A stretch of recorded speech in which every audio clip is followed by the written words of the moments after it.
Great. Well, thanks for joining us in the Innovations in Financing. I want to just introduce our panelists and then we'll get started. So first to my left, we have the Vice President for Strategy, Planning, and Performance, Alicia Stokes at Blue Cross Blue Shield of North Carolina. Alicia is accountable for Blue Cross North Carolina's government markets go-to-market strategy, market performance, marketing strategy, product and performance innovation, and portfolio delivery. This includes Medicare, Medicaid, and the federal employee program. So Alicia knows a little bit about financing of healthcare and long-term care. So we're excited to have Alicia here on the panel. And then next is Bill Lamb, Executive Committee Member, Friends of Residents in Long-Term Care. And in 2011, Bill retired after a 40-year career working in the Department of Health and Human Services and the UNC Institute on Aging, where we first crossed paths, I think back in 2000, somewhere the 2000s, early 2000s. He now remains actively involved in aging-related advocacy in North Carolina, and he chairs on the board of Friends of Residents in Long-Term Care as the chair of their public policy committee. And he also is an expert in trying to get more money for long-term care. Yeah, I don't know much about creative financing. I want more regulations. I want those regulations enforced, and I want more money. Well, you can ask all the hard questions to any of us on this panel, but especially these two. Okay, well, just to kick it off, we're going to go in depth on some issues in challenges and promises in financing innovations. But if the panelists could, we'll start with Alicia. Just tell me one key financing innovation that you believe would go the farthest in collectively increasing access, quality, and equity of LTSS. Whatever your dream is, what you think the most promising key financing innovation could be. And then we'll go first with you, Alicia. Thank you. First of all, can everybody hear me okay? Yeah, okay. I just want to thank you all for having me here. I think this is an incredible topic and long overdue. And so happy to be part of the discussion here. I think when we think about kind of long-term innovations from a financial standpoint, I think it's first helpful to acknowledge, as Bill did here, that more funding for programs like this are essential. Blue Cross, as most payers, are considered what I would call we are the vehicle for which how things get paid for. But the majority of the money really comes from our government, right? So when we think about kind of federal and state governments and then how they administer benefits for those who are underserved and also those who may benefit from long-term services and supports, right? So when we think about Medicaid, when we think about Medicare, even when we think about the ACA, right, the majority of those are government-funded programs. So I think before we can answer the question, it's really important to understand where the money comes from. Secondarily, when we think about financing innovations, I think it's really important that we focus on aligned incentives, right? So when we think about, today, most of our services are paid for on a fee-for-service basis, right? When we think about expanding long-term services and supports and financial innovations, I think for a company like Blue Cross North Carolina, it really comes down to value-based care. Right? When we think about value-based care, a lot of times we talk about primary care, specialty care, but we really have to start expanding what the applicability for value-based care is as we look to do more holistic care, right? So extending value-based care to community-based organizations, local organizations that are currently doing the work to support long-term services and supports. How do we give them more of a bite at the apple and more skin in the game in being able to align some of those incentives across some of the key players? So again, we have to think beyond just primary care, think beyond just people in white coats. And we have to think about who are those in the community that are doing this work and how do we build more mechanisms to help finance and incentivize the work that they are doing to help us improve care outcomes through LTSS. Perfect, thank you. So I would say integration, working with the community, those are the big key issues I heard. Okay, Bill, how about you? When I think about the way we fund long-term care services, it skews toward large, big facilities that have lots of beds. That they're the ones that can make the most profit off of the way we fund services. And when I think about what I would like in quality care, I'm thinking much smaller. I'm thinking much more personalized, operationalize all that stuff on person-centered care and all of those kinds of things. And we do exactly the opposite.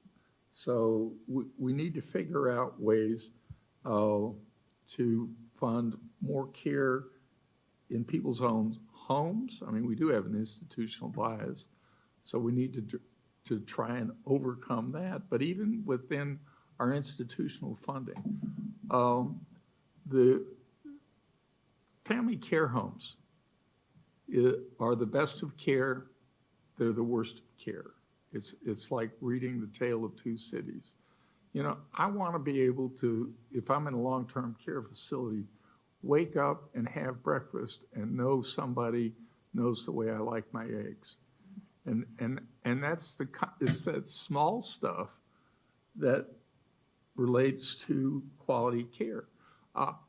Just about a month ago, 2 months ago, I guess, I saw that the state of New Jersey has revised their rules to be able to support small facilities, 10-bed kind of facilities. When you think of things like Eden Alternatives, that's what we're talking about, trying to figure out ways to finance those that in a way that can keep them afloat.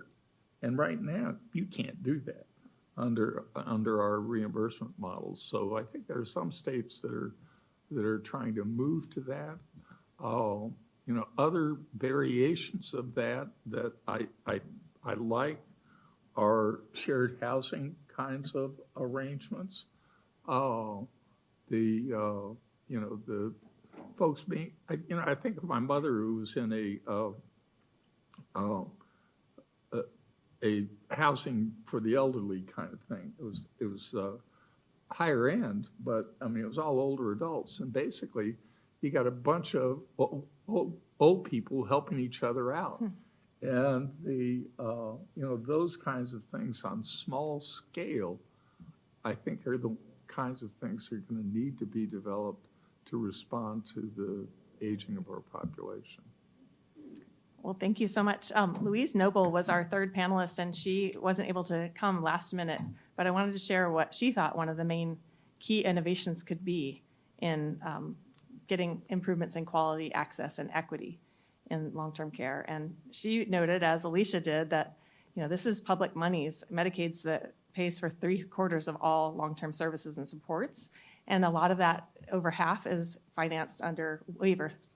And she really thought that consolidating our waiver programs would decrease confusion and application challenges, increase equitable distribution of benefits, and decrease administrative complexity and costs. So some of the waivers we heard about this morning in the plenary panel, she really thought that if we consolidated those, that could provide more funding because you would have an increased receipt of a federal match as well. So that was a very innovative idea, I thought, to really put all these waivers together, not innovations, CAP DA, CAP C, and even going across, even thinking more broadly in the state. So that was one of her solutions. And again, we want to dream big, and I'm sure that you all have other ideas that we want to hear about. And feel free to ask, put questions in this. We'll try to leave some time for questions at the end. Okay, so as you all know, because we're at a LTSS conference for the North Carolina Institute of Medicine, older and disabled adults with care needs really do desire to remain in their home most of the time. So let me ask my panelists, what are some of the specific financing innovations that best address care preferences, such as a desire to remain at home? And what are the constraints? And I'll start with Bill this time. So, I started off my career in working with older adults on the ground floor of the CAP DA program. And, that program did kind of open up and expand our Medicaid program in terms of the kinds of services that we could provide. But, on top of that, what I think about is the PACE program. I mean, that's like CAP DA on steroids. But it's not statewide. And it also, it doesn't serve all the families with older adults who need it. there's a very specific profile of older adult who can benefit. But the idea of mixing Medicare and Medicaid funds in a way that's a capitated kind of a program and expanding services. Now, PACE is built around adult day health, and which means you got to get to an adult day health center. Well, that's what I was going to ask you next, is to talk about what are the constraints So the of constraint scaling up is this program. If you're in a part of the state that has fewer adult day health centers, and you don't have a population base sufficient to serve it. When PACE first started in San Francisco, the next places were all urban centers. And then it kind of moved into something that was a little different in Columbia, South Carolina. A lot of folks said that was not going to work because it was too rural an area.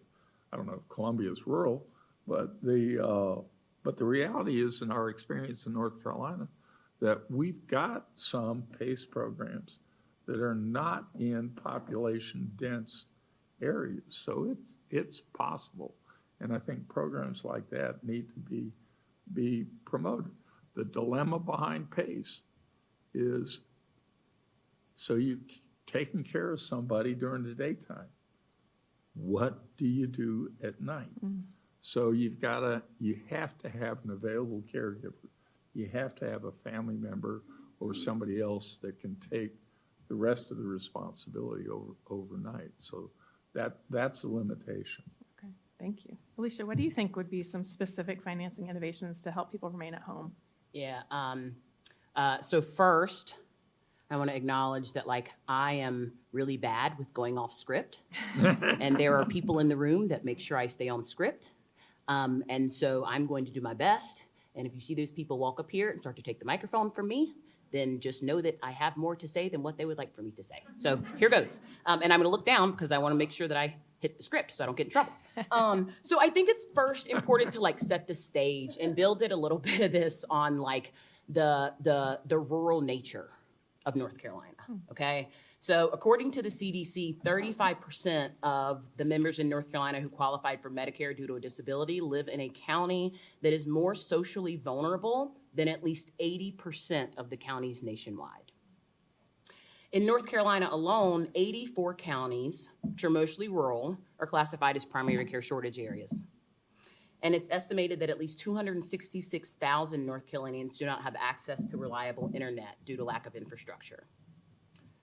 So here's where I go off script, and they're gonna get really nervous. We'll see how fast I can run.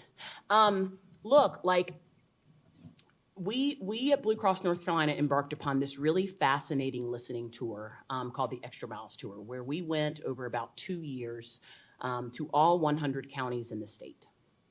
And our primary responsibility in doing that was to listen, and not to necessarily listen to the large hospitals, health systems, right? The big folks that normally get a seat at the table with our organization.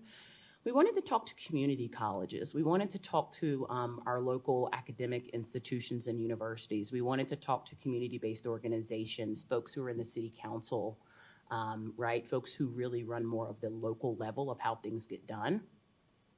And it was really interesting. We went to App State University and learned about this program called the Aging Well Initiative.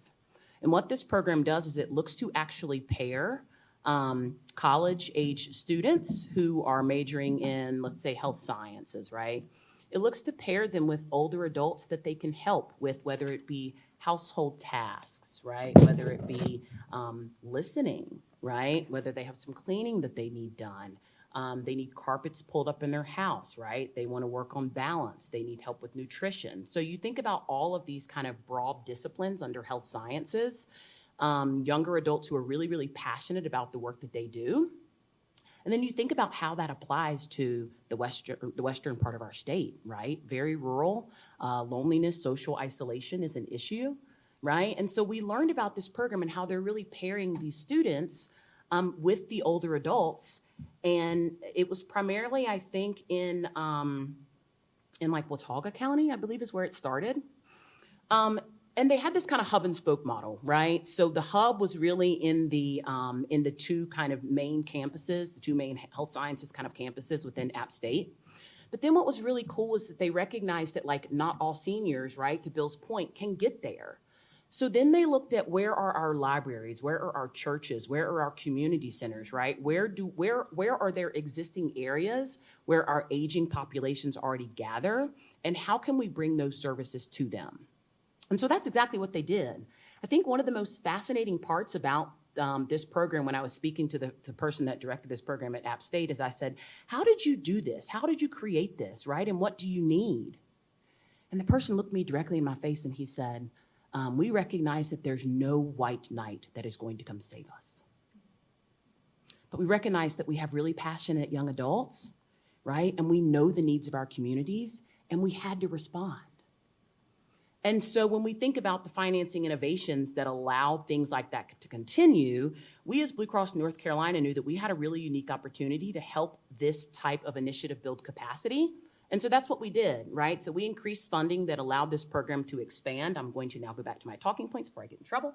And today, this initiative directly serves 10 counties, including Watauga, Ashe, Allegheny, Avery, Yancey, Mitchell, Wilkes, Burke, and Caldwell counties, and Catawba County. Guys, all the counties that I just named are counties that have been significantly impacted by Hurricane Helene, on top of all the other things that they're going through, right? And so when we think about our role as a payer, it goes far beyond a claim. We have to zoom way out and think about our purpose. Our purpose statement is to improve the health and well-being of our customers and our communities, and we will not stop until healthcare is better for all. And what that means is looking deep down in the communities that we serve and not assuming that we know what they need, and actually asking them what they need, and then helping them build capacity to deliver on that. So that was a super long-winded answer, but I hope that that helped kind of encapsulate some things that are happening today, the emphasis on the rurality, if you will, of the state that we live in, and the critical nature of us being able to listen to what's already happening in community-based organizations and helping them build capacity. That was a great response, both of you. Thank you. I would call that nothing about us without us financing innovations, right? Like this very person-directed, preference-directed model. So, and it also, as you alluded to, helps to address some of the healthcare workforce challenges that are a big constraint to letting people remain at home. Oh, actually, there's one. So on that note, oh man, this is my last talking point. These people in the room are going to be really proud I said this. So look, 80% of the alumni from these programs actually stay and work in North Carolina. That's a really, really important point to talk about, right? So when we talk about building capacity and when we talk about these community-based organizations, every organization in the world, its most important asset is its people. And I don't care about AI or blockchain or chat GPT or any of the other stuff you want to put on top of that. You have to have people. And more importantly, you have to have people that give a damn. And when we think about what it takes to build capacity, these are young adults. 80% are committed to staying in these places and helping ensure that these folks age in place, right? So that is how you build capacity. Right? You find the folks who are interested, you give them incentives to stay, right? And then you continue listening to them so that you can continue to build that pipeline and workforce. Sorry to interrupt you. I'm also really bad at interrupting people. Okay, well, usually I'm going to be interrupting, but we'll try not to interrupt each other. Okay, I want to just add a couple more notes. That is, I love the idea of building the North Carolina workforce because we have workforce shortages and long-term services and supports. I'm just going to throw in a couple points that Louise wanted to make, which is she thinks that one way to enable financing and ability for people to remain at home is to increase coverage for home modifications and assistive and smart home technologies. That also helps in rural areas in terms of remote patient monitoring technology. So just wanted to throw that out there to get that on the table as well. And I'll move on to the next question. I'm going to ask you this, Bill, first, and then we can have Alicia also add in her thoughts. So we don't have all of the answers to meet demographic change and the increased disability in the population that is already here and it's going to continue. We saw the demographic slides and the maps earlier this morning. This demographic change and increased demand for long-term services and supports is introducing great strain to families in particular, especially those who have been caregiving for decades with a child who had intellectual disability.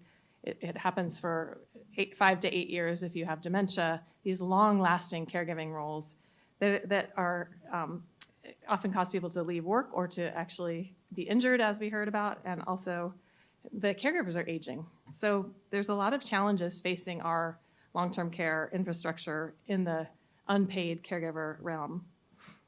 So how do we actually increase funding to meet the needs of people with long-lasting persistent care needs, really thinking about financing or innovative ways to support family caregivers who want to do the role but also face a huge cost, Sure. both financially and also sometimes psychically? So we've got several kinds of things that are baked into our system that I think we can still tinker with. One of the mechanisms that is not on a lot of people's radar, and that is our special assistance program. And I say special assistance because you think about special assistance and it's in assisted living. We also have a special assistance in-home program. And I think if we start pushing, so what special assistance is a SSI supplement that states can provide on top of the SSI benefit. So we can actually increase that supplement for folks. We used to just give it to people who were in assisted living, but if we raise that SSI supplement, we're not only giving those families cash resources, we're raising the Medicaid eligibility for those people, and that they have then benefits that accrue as a result of that. And I really do think we should seriously consider pushing more of that. We tinker around with consumer-directed care, and I think we need to really, I'm happy that Medicaid is really committed to increasing that as a part of the model of care. We need to take off a lot of the constraints that we've had. So we have funded our home and community-based services to older adults or to anybody who needs that service, but we put limits on it. We put ceilings on the amount of personal care you can provide. We put limitations on who can provide that service. We do those kinds of things. And it seems to me that we need to start, bending that. And we've got, that's within our decision-making to be able to do. On the other side of the coin, we flirted around with this some and then backed off of it. But to build in tax benefits within our state tax structure for those individuals who are providing direct support for a family member or for an older adult parent, as an example, and to be able to give a little bit of a tax break instead of, that's indirectly funding caregiver services, and it's something that I think we should explore more of those kinds of things. Great. Well, one of my pet policy dreams is to have a Social Security credit for family caregivers, Right. because it's a delayed benefit, but when they quit work, they have something in their retirement fund that they Yeah. can look forward to. And, At least, and I had a conversation with somebody today, and we were sharing experiences about male caregiving, but the reality is that it's mostly women who leave the workforce who then have to do caregiving responsibilities, and to be able to have that time count for Social Security purposes would be great. yeah, that's right. That's right. It seems that females have the worst outcomes in terms of economic insecurity in their own retirement, as well as leaving the labor force than men. And also, if you have an intersectional identity, that makes it worse in terms of the economic impacts. Alicia, what do you think about innovations to help support caregivers to support people to remain at home? Yeah, so I really like the way that you kind of frame the question and set some context at the beginning about, I think when we think a lot about long-term services and supports, we think a lot about the aging population, right? But there's this younger population, whether it be, developmental, intellectual, disabilities, et cetera, that really create a longer kind of path of responsibility for caregiving. And I think it's something that we have to acknowledge, right? Because caregiving is not just like an aging population or old people's issue. I think at Blue Cross North Carolina, we have a really kind of distinct lens on this, right? Because we have both Medicaid through Healthy Blue, we have our Medicare, but then we also have our employer groups, right? So we hear a lot about absenteeism and how absenteeism actually impacts organizations and their ability to deliver value, right? And their ability to actually sustain business. So, from a Medicare perspective, right, we have a caregiving benefit within select products that helps with things like transportation, personal emergency response systems, healthy food, right? But then we also have, so think of that as like things that are helping the individual that needs the care.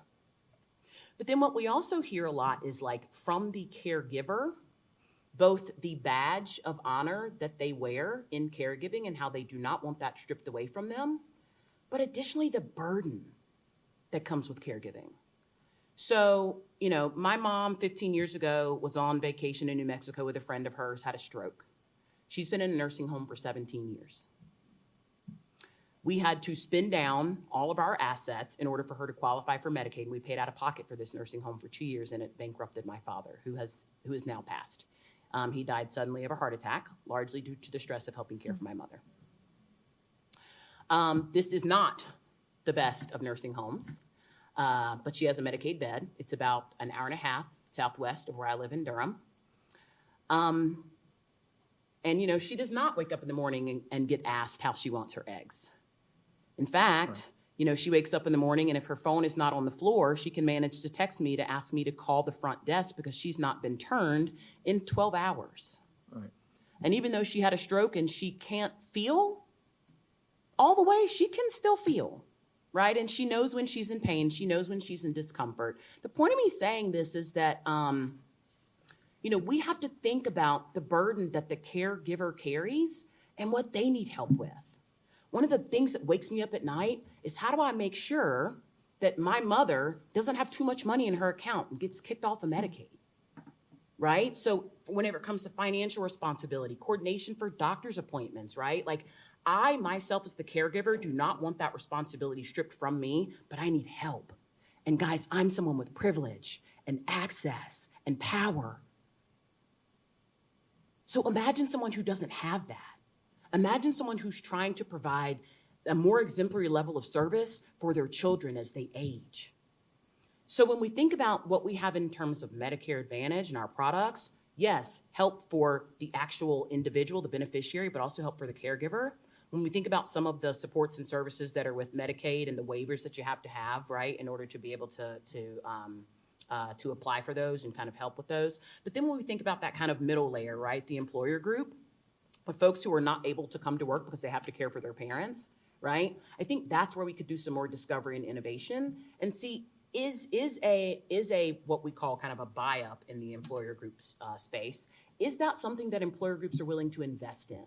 Are they willing to invest in help for the caregiver so that their employees can not only remain at work, but know that their parent, right, or their grandparent, right, we have the sandwich generation where folks are both caring for their children and caring for the elderly. So those folks can go to work and focus and know that their families are being taken care of. So I think that that's some of the kind of innovations really in that employer group space that we can continue to explore and really listen to our employers within North Carolina and our kind of more national employers that we have coverage for as well, and see if that's something that's interesting to them and something that they'd be willing to invest in for their employees.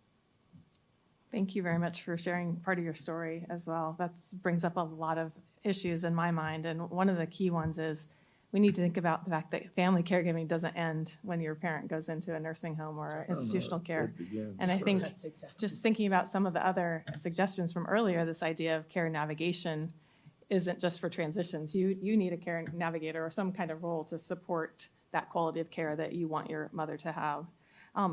Alicia, you mentioned some of the products in Medicare Advantage that address caregiver needs. So what are the feasible approaches to support caregivers? And really, if you could talk about equity, because in my career studying family caregiving, it seems it's the most savvy and advantaged people who often find their way to the kind of constrained family caregiver support services that are out there, either in the AAAs, in people's faith communities, in the Veterans Affairs health system. We actually have a huge caregiver support program. But how do you increase equitable reach in terms of supporting family caregivers? And are there any innovations in Medicare Advantage or some other things that you're thinking about at Blue Cross Blue Shield of North Carolina? Yeah, so I think first of all, equity is an issue that expands far beyond kind of payment innovations and like payer models. So we could probably have a whole discussion just on equity.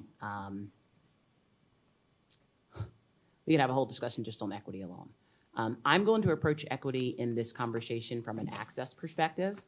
And a lot of it goes back to what I said, right? When we think about the rural nature of North Carolina. So we talked about, transportation, we talked about virtual visits, we talked about emergency response systems, healthy meals. Blue Cross North Carolina provides Medicare Advantage products to all 100 counties, right? But when we think about expanding access and when we think about how those programs are actually applied at the local level, like that's where our community, the network of community-based organizations becomes very important, right? There may only be one organization in Hyde County that helps deliver meals. There may be no organizations in Hyde County that provide transportation, right?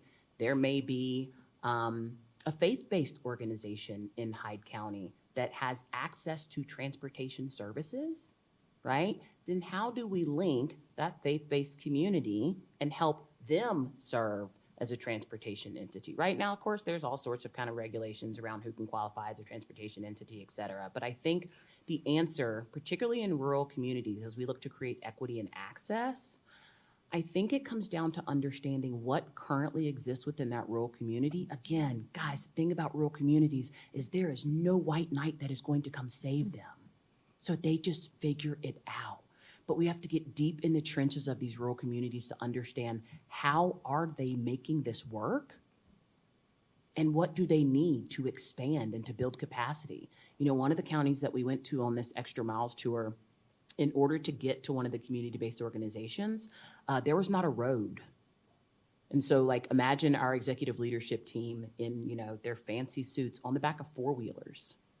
Right? Now, what we learned is when we go back to rural areas, don't wear fancy suits. Number one, it intimidates people, right? Always learning, right? And number two, you need to be dressed and ready to meet the needs of the people who you are going to go see and serve. And so, when we get there and you ride on the back of the spoiler and you're like, what do you need? Well, the first thing I need to expand access is I need a road, right? Now, one could argue that Blue Cross has no business in helping organizations get roads. But what we do have responsibility to is increasing access, right? So how do we do that?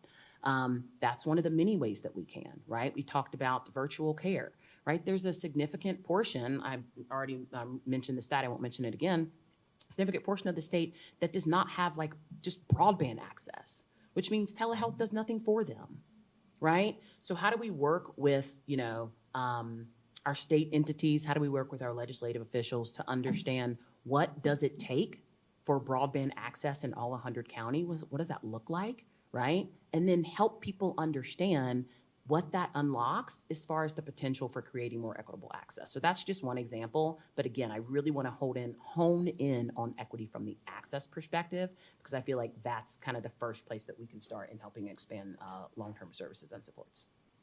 Thank you for that. I'm going I'd Bill, please. I'd like to build on what you just talked about as an example. The there are rural communities in the state that have to get innovative because they have to. And we've got regulatory structures that really get in their way sometimes, and we really need to think about that. The experience that I had that I think exemplifies what you were just talking about. It's in Ashe County. Ashe County has an adult child daycare program, and they did that to share space in a building. So they didn't have enough for an adult daycare program, so they added a child daycare program on top of it. Now, they had more regulatory problems with the child daycare side than the adult daycare side, but they had problems on both sides. And I was in that facility one time. I was in the adult daycare side, and there was a woman who was starting to get agitated. She hadn't lost it yet, but I saw a staff member go over to the child daycare side, pick up an infant, bring it to this woman, put it in her arms, and she's centered. And the staff person looked over at me and said she had 12 kids. So it's like she didn't know what planet she was on. But if you know, this is not a baby doll. This was a baby. But the child daycare folks' heads exploded when they hear about stuff like that. But that's the kind of stuff that happens in the real world that we need to be sensitive to, and it works. It's good for that older woman, and it's good for that baby. Yeah, I see this, and this happened on the prep call too. Me and Bill just kept riffing back and forth, and finally they were like, "Okay, time's up." So look, like I think sometimes when we use the word innovation, we think bright and shiny, right? So there's this old adage that the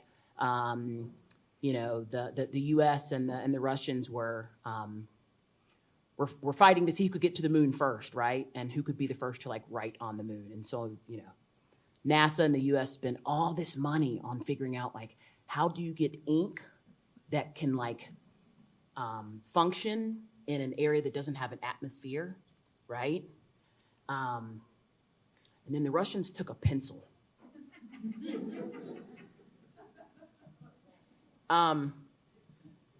You don't have to think about all these cool innovations on how to center this lady, right? And what do we need to hook up to her head and AI and put a hologram person in? Bring her a baby. Because you knew that she had 12 children. It's that is an innovation, but it's not bright, it's not shiny, it's not sexy, it's common sense, and it requires that you listen and understand the needs of the folks who you are trying to serve. And so, Bill, I appreciate you sharing that story, because we have to get away from thinking that innovation is bright, shiny, sexy, and requires a whole lot of money. Oftentimes, it just requires some common sense and a can-do attitude. Okay, that's a great point too. Thank you all. I'm gonna interject with something that Louise wanted me to share, Louise Noble, who couldn't be here today. And that is to think about things that they're bright and shiny, but they're already implemented, and they're implemented statewide. The Healthy Opportunities Pilot is one thing that she thought could be a very groundbreaking and innovative Medicaid waiver program in the country, not just North Carolina. And she thinks that this would be, the pilots are showing that this could be a better, more equitable way and less expensive to improve health outcomes while simultaneously improving beneficiaries' lives and well-being. Of course, that helps people on Medicaid, but Medicaid's a huge funder of LTSS. She thought that could be melded with the NC Care 360 platform to streamline access and improve service delivery. That could support the recipients and the caregivers while ensuring that they are given unbiased, accurate, and thorough information about all of the services and resources for which they are eligible through a closed-loop referral system. So that is another example of kind of a systems-wide thing that could be potentially scaled. Okay, I'm conscious of wanting to turn it over to some questions, but I'll ask just one more question formally, and then we'll see what's out in the audience. Okay, Bill, you can say you don't know or you don't want to answer that, but I want to ask you, what does market consolidation and private equity mean for LTSS supply and accessibility? So two things keep me awake at night. One of them is, where are we going to get the workers in the future? But the second is this issue of private equity coming in and taking over our long-term care systems. So we had a question in one of the sessions previously about the culture that supports recognition for the direct care workforce, and what were the constraints on that. And part of what's happening with healthcare and with long-term services and supports is they're getting bought out by private equity companies. We have driven the small operators out of business in North Carolina. You can't run a small facility much anymore. You can't run a small home health agency. So they're being bought up. And the problem that I see in quality is so the managers are sitting in St. Louis talking about, how does this operate in Cary? And the direct workforce are like pencils and paper clips.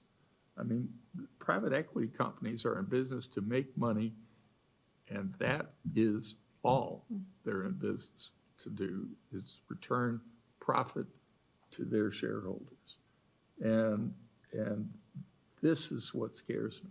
There's not the local accountability that you can build into this system. I mean, there was, for all its strengths and weaknesses, we had some systems where it's like people had to go to church on Sunday and look people in the eye about the care that they provided their mama. And there's something to that is better than the regulatory oversight function that we have. My mother was in a facility that in Raleigh that was an old-time owner-operated facility that has now been bought up by a chain. And the star rating on that facility went from 5 stars down to 2. And that's the reason. How much they supported, how much they paid their workforce, how much they cared about their staff, all of that, the corporate culture changed overnight. And that is happening with long-term services and supports in North Carolina, and it scares me. So to loosely summarize, I think it goes back to financing personal relationships, personal care, person-centered care. And maybe that's a big threat, is what you're identifying from private equity. Okay. Yeah. Do you have comments on that, Alicia? Can I ask you the last one? Yeah, look, I think that we all, particularly in healthcare, we all remain very interested in whether or not market consolidation can improve quality of care and outcomes. And I think we have struggled to see where that is largely true. I also agree with Bill that the primary role and responsibility in private equity is to make money. And people fund and organizations put funds into private equity so that they can get a return on that. And when you put money before your commitment to serve, and when you put money before your commitment to deliver better health, Bill's right. Like, you lose sight of your purpose, you lose sight of your culture, and you lose sight of like the heartbeat of why a particular organization exists.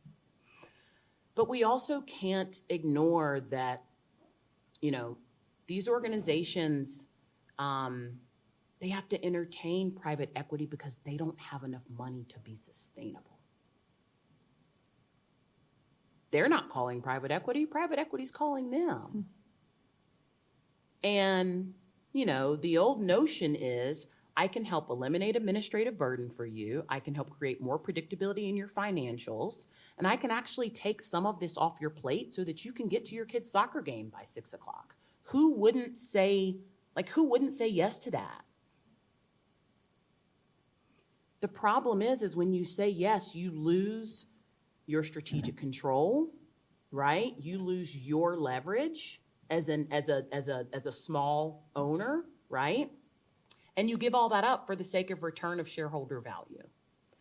And so we have to, as an organization, as a community, we have to recenter ourselves on what matters, right? And figure out, how do we ensure that quality care is delivered?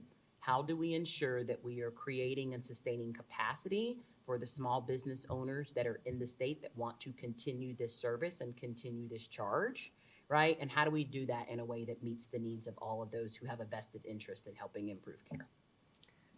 Thank you both. Okay, final question. I'm going to start with you, Alicia. It's very much a follow-on.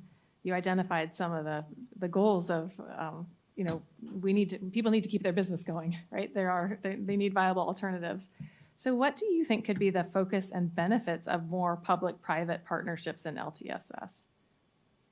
Yeah, I mean, the focus, I think, comes down to listening, right? There is no one size fits all for everyone. And where you need to focus in terms of LTSS programs largely depends on who you're talking to, right? An LTSS program in,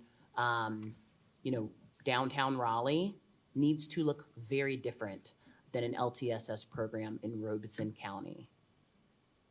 I mentioned Robeson County specifically because you have a historically underrepresented, marginalized population in the Lumbee tribe whose needs are different than the folks who live in downtown Raleigh. So I think you first have to understand what each individual community needs, right? And then you have to create this coalition of the willing amongst private organizations who can help build capacity, right? And you continue to hear me say build capacity, and I say that because this is not about private organizations coming in and taking over and assuming that they know the needs of a community, right? This is around asking questions. And so I think, the role and the value in public-private partnerships can really be around making sure that you understand the needs of each individual area that you're trying to help influence, right, or that you're trying to help deliver value to, and really asking them questions on like, how can we help build capacity there? And then, I think for private organizations like Blue Cross North Carolina, right, it's around thinking outside of what we think our traditional responsibility is, which is more than just like paying a claim and putting an insurance card in people's hands. It's around how do we understand holistically what the needs are beyond that, right? And how do we get really creative in understanding how we can help with that? We have the Blue Cross Foundation, right, which is our philanthropic arm. One of their big focus areas is around addressing workforce shortages within our health sciences within the state.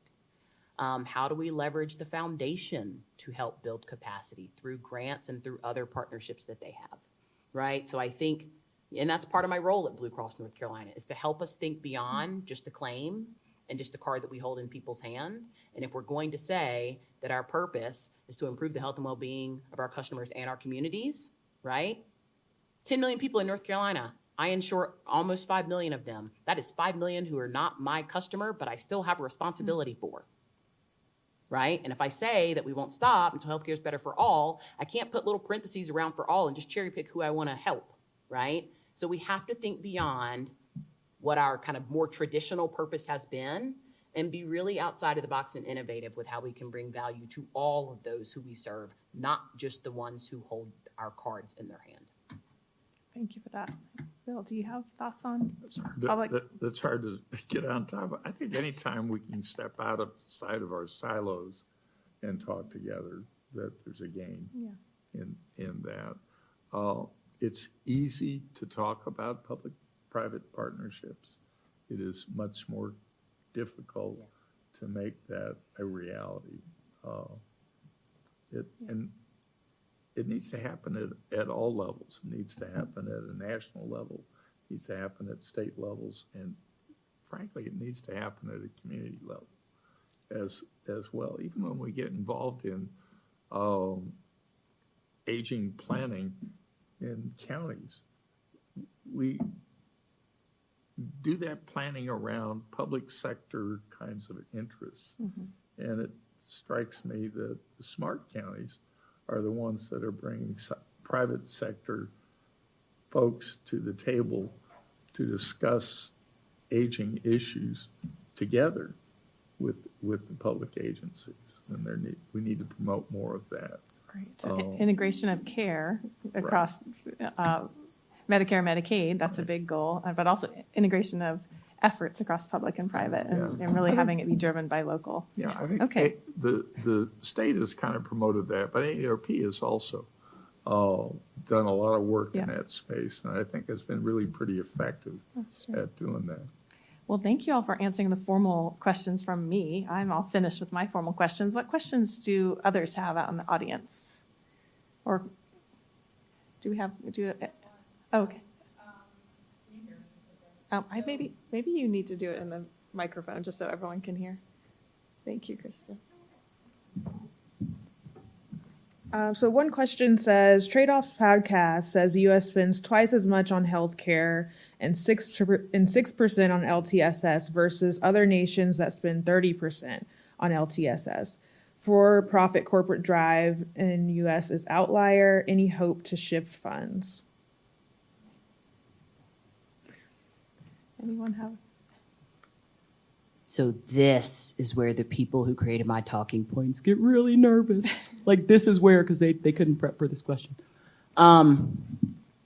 Look, it goes back to the flow of funds, right? There's someone sitting in the room here who may or may not remember this assignment that I did in grad school. His name is Jeffrey Sims. He's sitting right back there in the corner. He's smiling. And I'm also wondering why Jeffrey's not wearing a bow tie, because Jeffrey always wears a bow tie. But as we say in the corporate world, Jeffrey, we'll take that offline. I did this really interesting experiment in grad school where I followed the flow of funds within healthcare, right? And I wanted to understand where the money comes from and where the money goes. And where the money comes from is from the folks sitting here in this room, largely by way of taxes, right? And we have companies like payers who are pass-throughs.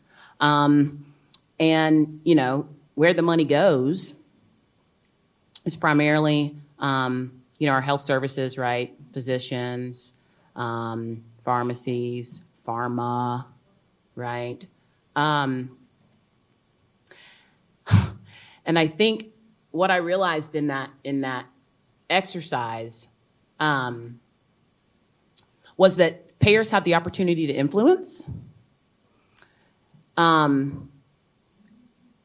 the state and local level.